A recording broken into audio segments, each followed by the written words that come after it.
오늘 제가 나누고자 하는 메시지의 핵심은 굉장히 단순하고 또 간단합니다. 그런데 그것을 제가 분명히 알려드리기 위해서 나눠야 될 내용이 굉장히 많으셨어요. 그래서 제가 오늘 좀 말을 빨리 할 생각이니까요. 말을 좀 빨리 해도 이해해 주셨으면 감사하겠습니다. 여러분, 먼저 분배가 무엇일까요? 분배. 우리가 경제 활동을 할 때에는 세 가지 중요한 요소가 있는데 생산과 분배와 소비입니다. 공장에서 물건을 만들어야 되죠. 그것을 생산이라고 합니다. 공장에서 만드는 물건들뿐만 아니라 우리가 창출해내는 모든 수익, 또 이익, 재화 이런 모든 것들을 다 우리가 생산이라고 하죠.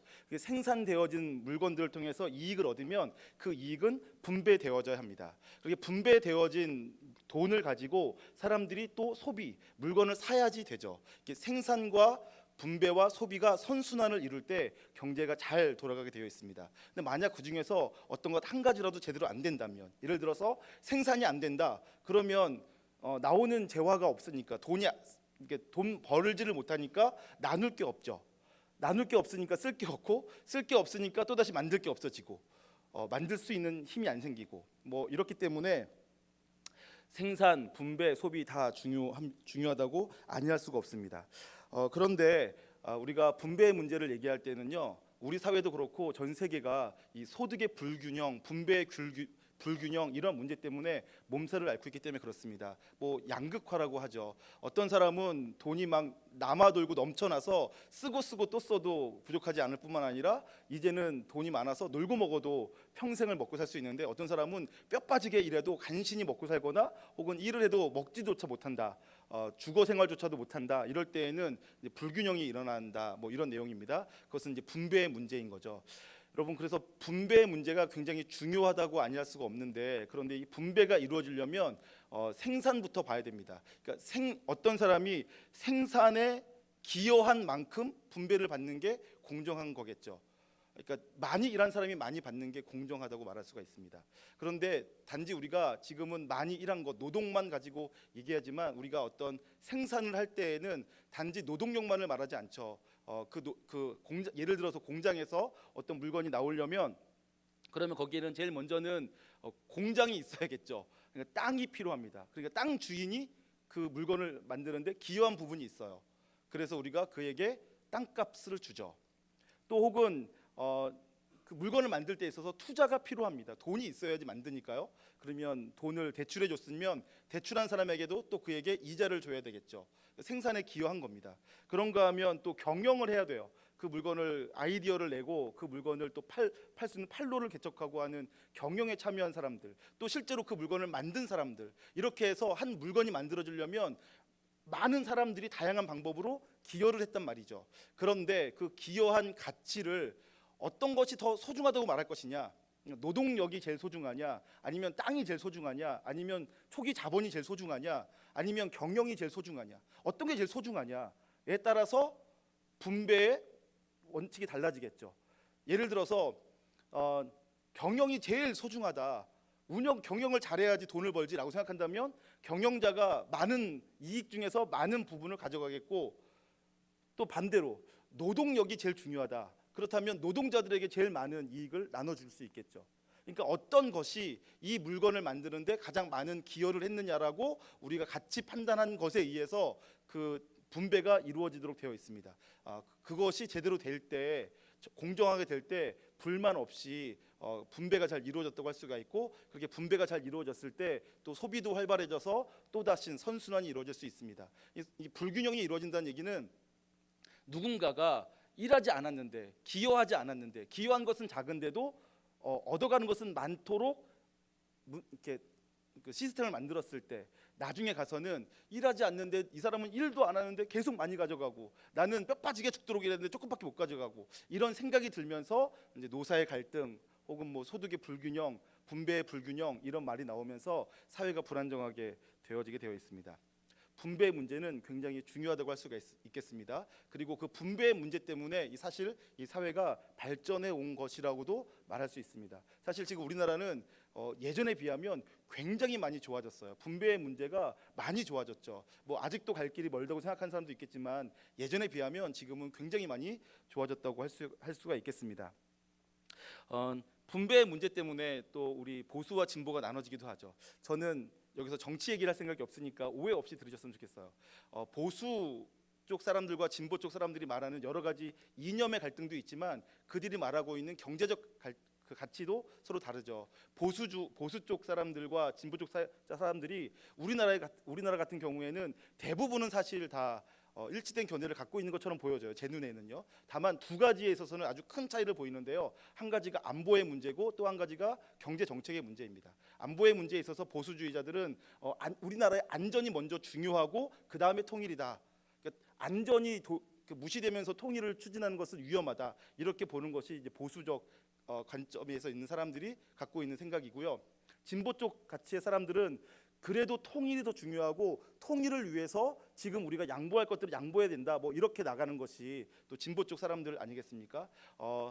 만약에 북한을 우리가 주적이라고 설정해 놓으면 북한과 우리가 어떻게 화해할 수 있겠냐? 북한을 주적이라고 하면 안 된다. 뭐 이렇게 말하는 것이 진보 쪽 사람들의 주장입니다. 그러나 이것들이 서로 굉장히 다 일리가 있고 중요하기 때문에 어떤 것이 더 중요한지를 판단하기가 어렵습니다. 그런 것과 똑같이 경제 문제에서도 마찬가지인데요. 보수 쪽 사람들이 주장하는 것은 성장이 먼저다. 충분히 성장해야지 수익이 있어야지 사람들과 나눌 게 있지 않겠냐. 근데 성장이 없는데 나누려고 하면 뭘 갖고 나누겠냐. 더군다나 사람은 다 악하기 때문에 사람들에게 일하지 않았는데도 나눠주기 시작하면 사람들은 게을러진다. 미국의 인디언들을 봐라. 이렇게 얘기하면서 분배를 공정하게 혹은 복지 제도를 더 많이 펼치는 것을 그러니까 우려하면서 있는 것이 보수 쪽 사람들의 입장이고요. 진보 쪽 사람들의 입장은 그러나 만약에 분배가 공정하게 이루어지지 않는다면 그럼 사람들 사이에 불만과 불평이 늘어나서 갈등이 심해지고 사회가 불안정해지고 사람들이 경제 활동에 참여가 낮아진다. 그래서 충분히 일한 만큼 받는 그러한 제도 장치가 있어야지만 그래야지 이 사회가 더 안정적으로 발전할 수 있다. 뭐 이렇게 한쪽에서는 성장을 더 강조하고 한쪽에서는 분배를 더 강조하고 하는 쪽으로 나누어지고 있습니다. 어떤 게 더 맞겠습니까? 여러분 생각은 어떠신가요? 뭐 이러한 진보와 보수 쪽 입장에 있어서 크게 보면 이러한 문제들 때문에 한쪽 편을 들기도 하고 또 한쪽 편을 반대하기도 하고 하면서 갈려지는 것 같습니다. 어쨌든 경제 문제가 굉장히 우리에게 중요하다고 말할 수 있겠습니다. 여러분 성경은 우리에게 뭐라고 말할까요? 성경에서는 데살로니가 후서 3장 6절에 보니까 일하기 싫어하거든 먹지도 말라고 되어 있습니다. 한번 보여주겠습니까? 우리가 너희와 함께 있을 때에도 너희에게 명하기를 누구든지 일하기 싫어하거든 먹지도 말게 하라 하였더니 그러니까 일한 만큼 일한 것에 대해서 먹으라는 얘기를 하고 있는 거죠. 그런가 하면 마태복음 25장 26절에서는 달란트 비유를 하시면서 하나님께서 주신 달란트를 묻혀두고 일하지 않은 사람에게 악하고 게으른 사람이라고 말하고 있습니다. 마태복음 25장 26절도 보여주세요. 악하고 게으른 종이라고 말하고 있습니다. 그럼 넘어가서 잠언 6장 6절에서도 개미에게서 배우라 이렇게 말하고 있습니다. 잠언 6장 6절 게으른 자여 개미에게 가서 그가 하는 것을 보고 지혜를 얻으라. 개미에게 배우란 말은 무슨 뜻이겠습니까? 열심히 일하고 또 일한 만큼 얻으라 이런 얘기를 하는 것이죠. 성경은 우리가 열심히 일을 하고 일한 만큼 받고 먹으라 혹은 일하지 않고 먹으면 안 된다 이런 것들을 우리에게 알려주고 있습니다. 그것이 성경이 말하는 사실 분배의 가장 기본적인 법칙이라고 할 수 있겠죠. 그래서 시편 128편 2절에 보니까 네 손이 수고한 대로 먹는 것이 복이다 이런 표현이 있습니다. 그것도 한번 보여주세요. 내가 내 손이 수고한 대로 먹을 것이라 내가 복되고 형통하리로다. 그러니까 내가 땀 흘리고 내가 수고하고 일한 것만큼 거기에 합당한 대가를 받아서 누리는 것이 복이다 이렇게 표현하고 있는 것이죠. 성경이 이렇게 여러 군데에서 얘기하고 있는데 그런데 오늘 우리가 읽은 본문은 이 말씀과 상충되는 것처럼 보여져요. 그래서 제가 이렇게 말을 길게 하는 것입니다. 성경에서 상충되는 것처럼 보여질 때 우리가 이 문제를 해결해야 되고 또 해결할 때 하나님께서 우리에게 주시는 은혜가 있기 때문에 그렇습니다. 오늘 본문은 다윗이 임시로 살고 있던 시글락이라는 마을이 불탔을 때 일어나게 되어집니다. 아말렉이 쳐들어와서 시글락을 불태우고 거기에 있는 사람들과 재물들을 양떼와 소떼들을 다 끌고 갔어요. 나중에 그것을 발견한 다윗이 그것 때문에 슬퍼하고 나중에 하나님께 정신 차려서 묻고서는 그들을 쫓아가서는 아말렉을 쳐서 이기게 됩니다.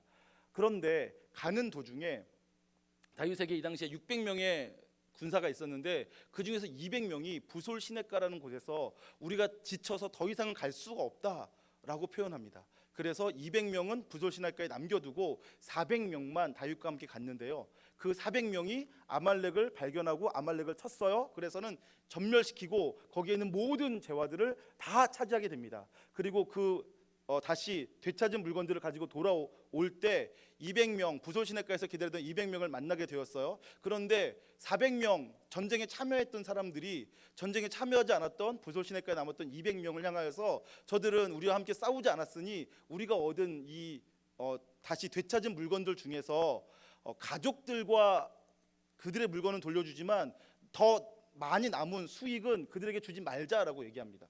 그것은 당연해 보이죠. 수고한 사람이 더 많이 갖고 수고하지 않은 사람은 안 갖는 것은 공정해 보입니다. 성경의 표현대로죠. 일한 사람이 먹고 일하지 않은 사람은 먹지 않는 것. 게으른 사람은 게을렀기 때문에 그에 합당한 악하고 게으른 종이라는 핀잔을 받는 것. 그것이 성경에서 그동안 알려준 법칙인데, 그런데 다윗이 엉뚱한 말을 합니다. 이게 무슨 소리냐? 이 200명에게도 싸운 우리와 똑같이 나눠야 된다, 이렇게 말을 했단 말입니다. 그리고 그것이 공정하다라고 말을 했어요. 그러니까 어떻게 봐도 공정하지 않은데 다윗은 그것이 옳다라고 말했단 말이죠. 도대체 우리가 이걸 어떻게 받아들여야 될까요? 성경을 통해 먼저 그 내용을 확인해 보겠습니다. 21절 보겠습니다. 다윗이 전에 피곤하여 능히 자기를 따르지 못함으로 부솔 시내에 머물게 한 200명에게 오매. 그러니까 200명은 같이 오다가는 지쳐서 오지 못했어요. 부솔 시내까지 남아 있었던 거죠. 그리고 다시 전쟁에서 이기고 탈취물을 얻고 빼앗고 돌아오는 중이었습니다. 그들이 다윗과 그와 함께한 백성을 영접하러 나오는지라 다윗이 그 백성에게 이르러 문안하매, 다윗과 함께 갔던 자들 가운데 악한 자와 불량배들이 다 이르되 그들이 우리와 함께 가지 아니하였은즉 우리가 도로 찾은 물건은 무엇이든지 그들에게 주지 말고 각자의 처자만 데리고 떠나가게 하라, 이렇게 말을 했습니다. 그들이 하는 말이 사실은 맞죠. 이 세상의 법칙뿐만 아니라 성경에서도 일한 사람은 일한 대가를 얻고 일하지 않은 사람은 일하지 않은 것에 합당한 대가를 받는 것, 그것이 성경에서 가르치는 가르침들이 맞단 말이에요. 그런데 다윗이 이렇게 불량배라고 표현된 사람들이 이렇게 말했을 때 싸우지 않은 사람들에게는 처자만 데리고 가게 하고 싸운 사람들끼리 이 탈취물들을 나누자라고 얘기했는데 다윗의 반응이 의아합니다. 23절입니다. 다윗이 이르되 나의 형제들아, 여호와께서 우리를 보호하시고 우리를 치러 온 그 군대를 우리 손에 넘기셨은즉 그가 우리에게 주신 것을 너희가 이같이 못하리라. 이 일에 누가 너희에게 듣겠느냐? 전장에 내려갔던 자의 분깃이나 소유물 곁에 머물렀던 자의 분깃이 동일할지니 같이 분배할 것이니라 하고. 24절 말씀이 굉장히 의아한 거예요. 싸운 사람이나 싸우지 않고 머물러 있던 사람이나 동일하게 나누겠다, 이렇게 말을 했어요. 동일하게 나누는 것이 진짜 동일한 게 아니잖아요. 열심히 시험 공부한 사람이나 시험 공부하지 않고 탱자탄 데 놀기만 했던 사람이랑 똑같이 점수를 주는 것, 이것은 공정한 게 아니지 않습니까? 열심히 수고한 사람과 놀고 먹었던 사람이 똑같은 돈을 나눠 갖는 것, 이거 옳지 않은 것 아니겠습니까?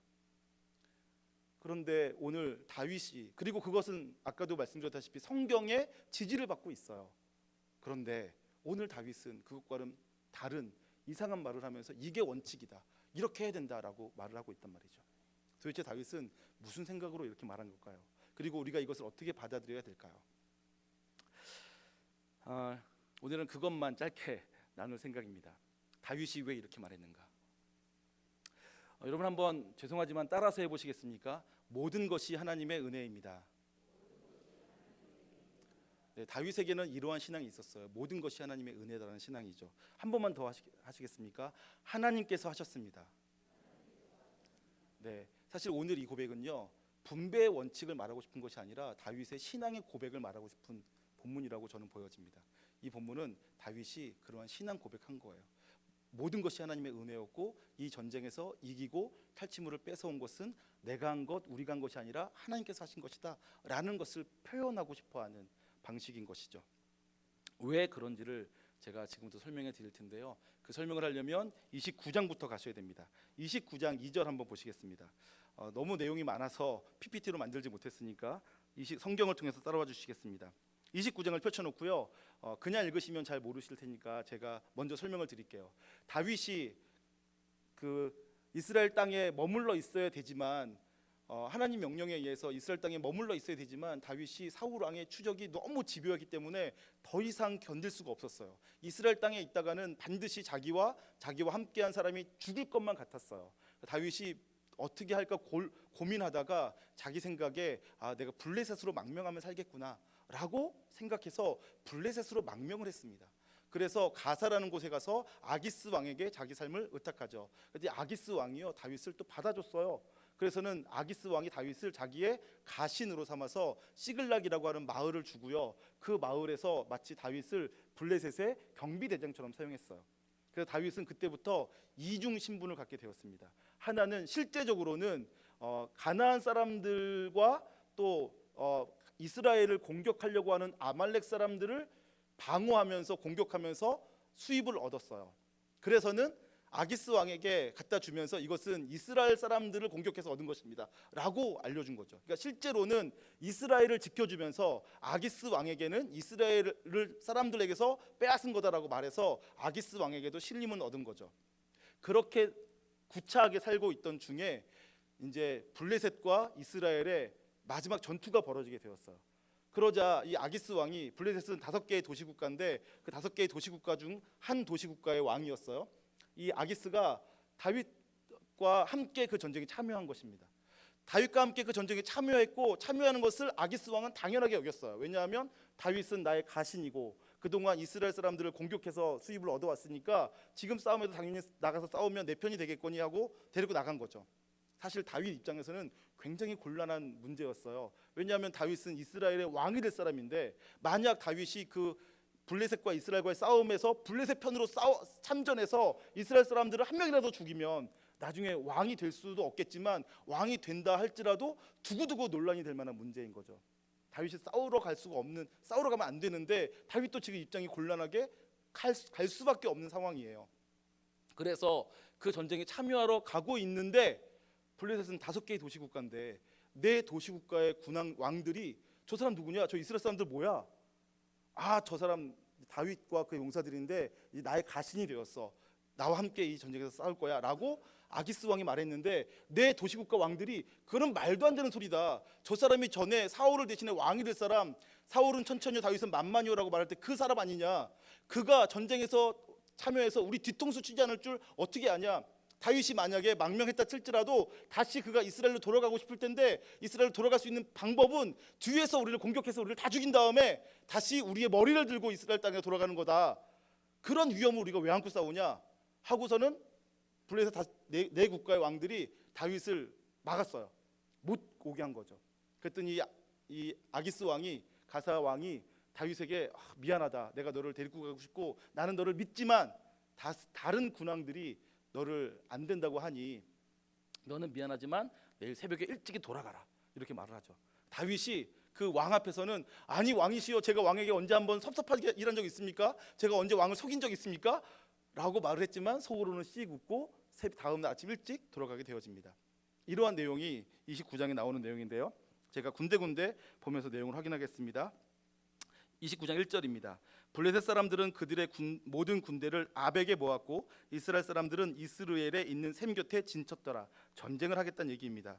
블레셋 사람들의 수령이 수백 명씩 수천 명씩 인솔하여 나아가고 다윗과 그의 사람들은 아기스와 함께 그 뒤에 나아가더니 같이 참여할 수밖에 없게 된 거예요. 블레셋 사람들의 방백들이 이르되 이 히브리 사람들이 무엇을 하려느냐 하니 아기스가 블레셋 사람들의 방백들에게 이르되 이는 이스라엘 왕 사울의 신하 다윗이 아니냐. 그가 나와 함께 있은지 여러 해로되 그가 망명하여 온 날부터 오늘까지 내가 그의 허물을 보지 못하였노라. 그러니까 지금 아기스 왕은 다윗을 변호하는 거예요. 함께 싸우겠다고.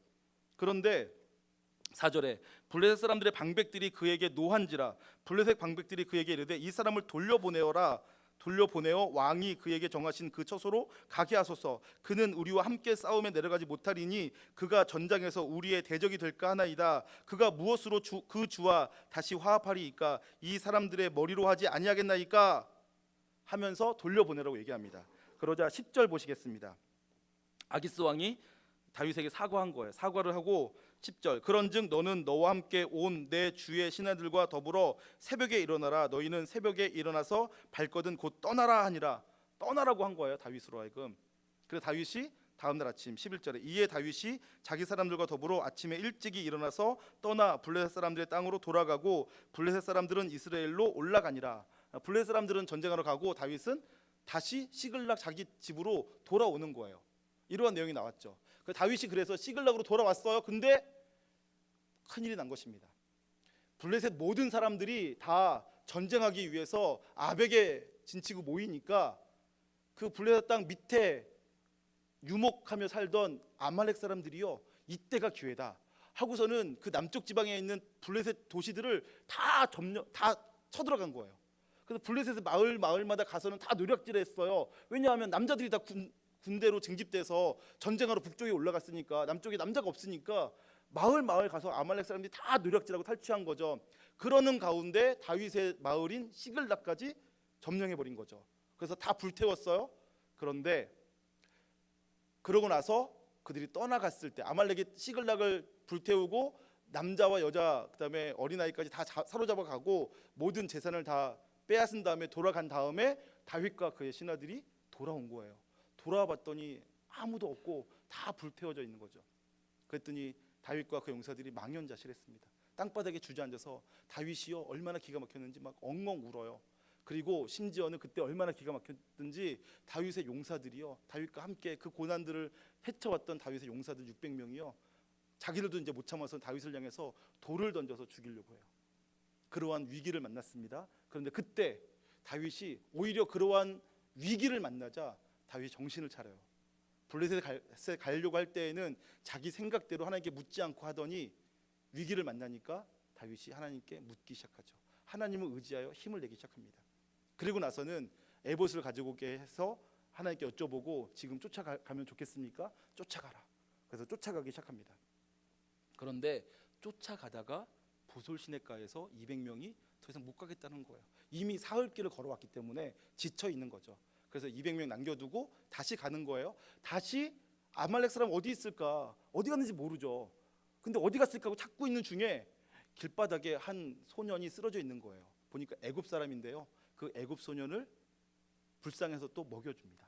그 급한 와중에 정신 차리게 했더니 알고 봤더니 그 애굽 소년이 아말렉 사람들에게 잡혀왔던 사람이었어요.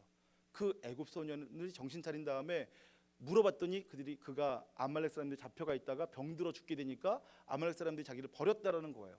버려진 소년을 구출했고 살려냈고 그 소년이 이제 아말렉 사람들이 어디 갔는지를 알려줘서 다윗이 그 아말렉 사람들을 찾아간 거예요.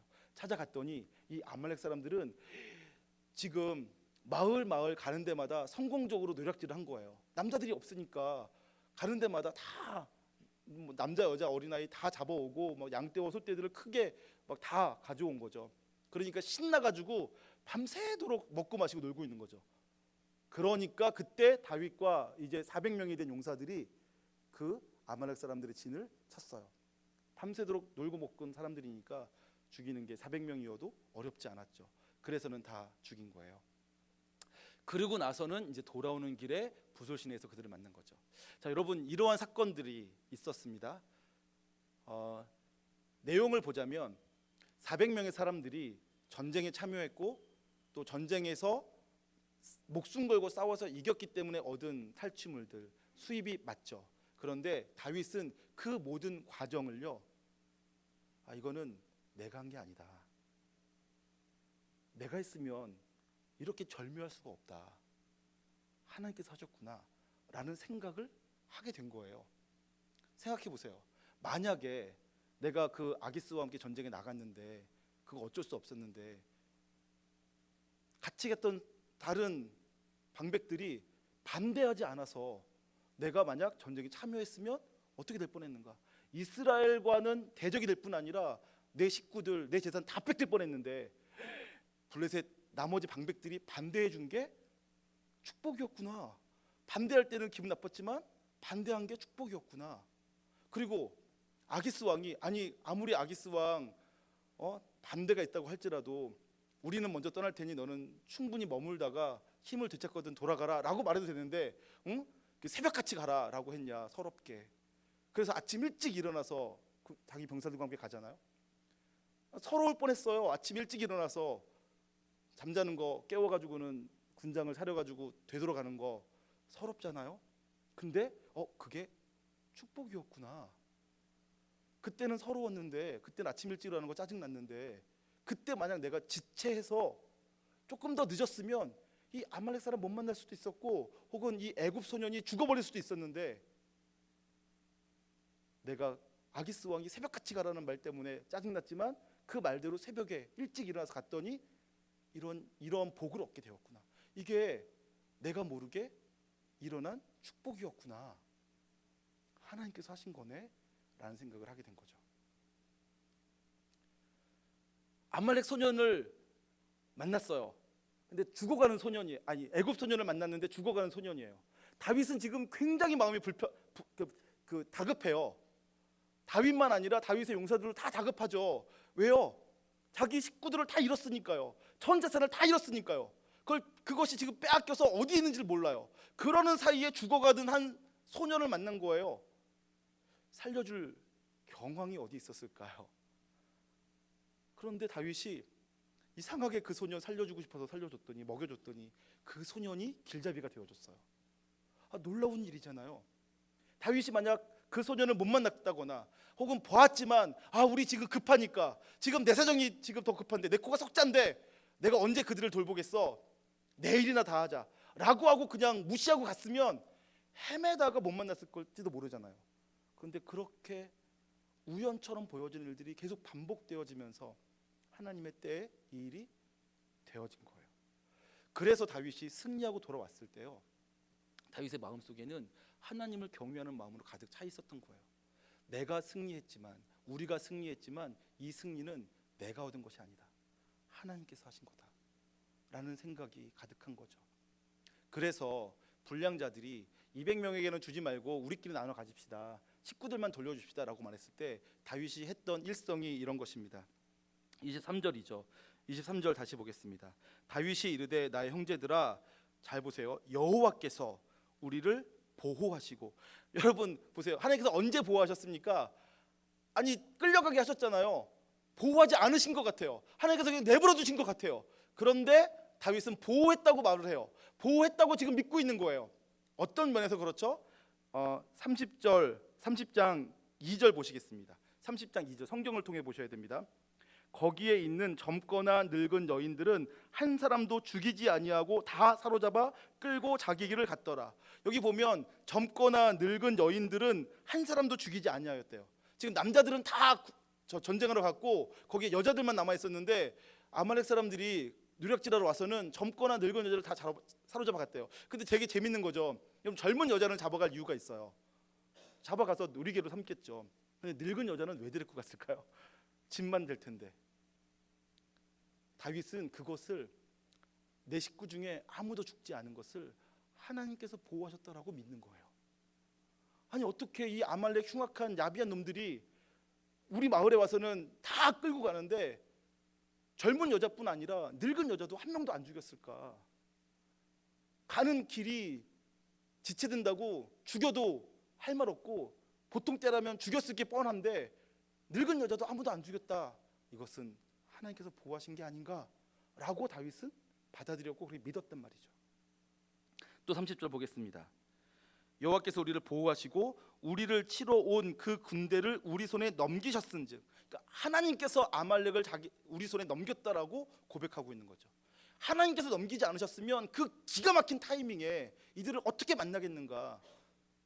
하나님께서 그들을 넘기시려고 하시니까 우리가 그들을 만날 수 있었다. 아말렉 소년을 만난 것도, 아침에 일찍 출발한 것도, 그리고 블레셋 사람들이 거절한 것도, 돌려보낸 것도 다 하나님께서 그들을 우리에게 넘기려고 하신 거다. 하나님의 계획이다, 하나님의 섭리다라고 믿은 거죠. 그리고 여기서 그가 여호와 하나님이시죠. 우리에게 주신 것, 그러니까 이 모든 수입은 다 하나님께서 주신 것이다 라고 다윗은 믿었다라는 것입니다. 그러니까 너희가 이같이 못하리라. 너희 것이 아닌데 왜 너희 마음대로 하려고 그러냐, 그런 것이죠. 하나님께서 주신 것인데 왜 이게 너희 것처럼 하냐, 이건 하나님의 것인데. 그러니까 함부로 이 분배의 문제에 너희가 끼어들면 안 된다라고 하는 것이죠. 여러분, 아까 제가 처음에 설명드렸던 거 다시 한번 확인해 볼까요? 공정한 분배라는 것이 무엇입니까? 이 물건이 만들어질 때 더 많이 기여한 사람이 더 많이 가져가는 거예요. 더 많이 기여한 사람이 더 많이 가져가야죠. 어떤 사람은 100만 원을 투자해서 어떤 물건을 만들었는데 90만 원을 투자했고, 어떤 사람은 10만 원 투자했는데 이익이 100만 원 남았으면 어떻게 가져가지 공정합니까? 이익이 100만 원 남았으면 90만 원 투자한 사람이 90만 원 가져가고 10만 원 투자한 사람이 10만 원 가져가는 게 공정한 거죠. 더 많이 투자한 사람이 더 많이 갖고 가야죠. 90만 원 투자하고 10만 원 투자했는데 똑같이 5대 5로 나눠 간다. 그건 공정한 게 아니지 않습니까? 다윗은 도리어 굉장히 공정하게 한 거예요. 다만 하나님이 없는 사람들 눈에는 하나님께서 하신 일이 뭔지를 몰라요. 그러니까 하나님 빼고 우리끼리 누가 더 많이 기여했는가 보는 거죠. 그런데 다윗에게는 하나님이 계셨어요. 하나님이 계시다라는 믿음으로 모든 사건들을 바라보니까 이 일에서 가장 많이 기여한 것은 99.9%가 하나님이시다. 하나님이 없었으면 이러한 일은 있을 수가 없다. 다 하나님께서 하신 거다. 그러니 이 문제에 있어서 권한이 있는 분은 오직 하나님이시다. 왜냐하면 하나님께서 다 하셨으니까. 그래서 하나님의 마음으로 이 문제를 풀어갔던 것입니다. 굉장히 공정한 거죠. 하나님이 없다고 생각하면 굉장히 불공정하지만 하나님이 계시다고 믿고 하나님과 함께 모든 문제를 바라본 사람에게는 굉장히 공정한 문제가 되는 것입니다. 저는 저와 여러분에게 이러한 마음이 있었으면 좋겠습니다. 하나님과 함께 생각하는 거죠. 내 인생에서 내가 얻은 것들이 하나님 없이 내가 얻은 거 있는가? 하나님 없이 내가 얻었다면 내 맘대로 내가 쓰면 되겠죠. 내가 수고하고 내가 얻은 거니까. 근데 만약 하나님이 계시고 그 하나님이 내게 모든 것을 주셨다, 모든 것이 정말 다 하나님의 은혜다라고 하면 내가 내 것처럼 권리를 주장하는 것은 우스워지는 것입니다. 왜냐하면 하나님께 더 많은 권리가 있기 때문에 그렇죠. 그게 진짜 공정한 것입니다. 하나님의 법칙이죠. 거듭난 사람은 세계관이 바뀝니다. 거듭나기 전에는 하나님 없이 세상을 이해하죠. 거듭나면 하나님이 계시다라는 것을 전제로 세상을 이해하기 시작합니다. 하나님과 함께 세상을 바라보기 시작하는 거죠. 그래서 모든 가치 판단의 기준이 다 바뀌어지게 되어 있습니다. 저와 여러분의 삶의 가치 판단의 기준이 하나님과 함께 새롭게 재해석될 수 있으셨으면 좋겠습니다. 그래서 하나님께서 내게 주신 것인 줄 알아 그것을 하나님께로 돌려드리고 또 하나님의 뜻대로 사용되어지도록 풀어놓을 줄 아는 하나님의 귀한 백성 되실 수 있기를 주님의 이름으로 축원합니다. 한 가지만 그냥 우스갯소리 같은 거 한 가지만 하고 넘어갈 텐데요. 저는 모태신앙으로 자라오다 보니까 이러한 쓸데없는 걱정 같은 거, 쓸데없는 고민 같은 거 몇 가지 한 게 있었는데 그 중에서 한 가지가 이런 것이었어요. 제가 주일학교 때부터 그러니까 교회학교 유초등부 때부터 중고등학교 때까지 선생님들이 기도하실 때마다 기도 끝에 이런 기도를 하세요. 하나님 우리에게 은혜 베풀어 주시고 그다음에 오늘 이 자리에 함께하지 않은 사람에게도 동일한 은혜를 베풀어 주시옵소서. 이렇게 기도하시는 거예요. 저는 그게 굉장히 불만이었어요. 아니 나는 여기에 왔고 나는 여기서 말씀을 들었고 그래서 나는 은혜 받았고 그리고 그들은 안 왔고 안 왔으면 은혜를 받지 않는 게 당연하고 그들은 은혜에 참여할 수가 없는데 왜 오지 않은 사람에게 동일한 은혜를 달라고 꼭 기도하시는가? 저는 그게 불만이었어요. 제 말이 맞지 않나요? 아니 안 온 사람이 왜 우리랑 동일한 은혜를 받냐고요. 우리는 이 밤에 왔는데 어린 생각에 제가 그렇게 생각했었다라고 이해하시고요. 여러분 제가 하려는 말은 무슨 말인지 아시겠죠? 사실 우리가 누리고 있는 모든 은혜는 다 하나님의 것입니다. 우리가 이곳에 온 것도 하나님의 은혜고요. 예배를 드릴 수 있는 것도 예배 가운데 만약 하나님께서 내게 은혜 주셨다면 그것은 순전히 하나님께서 주신 것입니다. 나를 구원하신 분도 하나님이시고요. 내가 숨쉬고 있는 것 이 하나하나 모든 것들이 다 하나님의 은혜 아니고서는 이루어지는 것이 아무것도 없습니다. 그것을 아는 분이시라면 지금 이 자리에 오지 않은 사람에게 내가 누리는 동일한 은혜를 나눠주게 달라고 기도하는 것 이것은 너무나 당연하고 그리고 그렇게 기도해서 그들이 함께 이 은혜에 참여하게 되어지는 것만으로도 큰 기쁨과 감사와 감격을 누리게 되는 것이죠. 저는 저와 여러분들이 이 자리에 날마다 예배 자리를 사모에 나오시기를 소망하고요. 나오실 때마다 오지 않은 사람을 향해서 넌 예배도 안 나오고 하고 비난하는 것이 아니라 오지 않은 그에게도 무슨 사정이 있는지 모르지만 동일한 은혜를 주셔서 그들도 이 예배를 사모하게 되고 하나님 앞에 내가 받은 이 은혜를 그들도 누리게 해달라고 간구하시고, 그래서 예배는 내가 드렸지만 부평중앙교회 모든 권속들이 함께 동일한 은혜를 누리며 함께 변화되고 성장하고 자라갔으면 좋겠습니다. 그거를 필두로 우리가 나눠야 될 것이 얼마나 많이 있습니까? 하나님의 눈으로 내가 누리고 있는 것들 중에서 다른 사람들과 함께 나눌 만한 것들이 얼마나 많이 있는지 오늘 같이 기도하시며 묵상하시고 내가 나눌 것들을 생각하여서 잘 나누실 수 있기를 주님의 이름으로 축원합니다.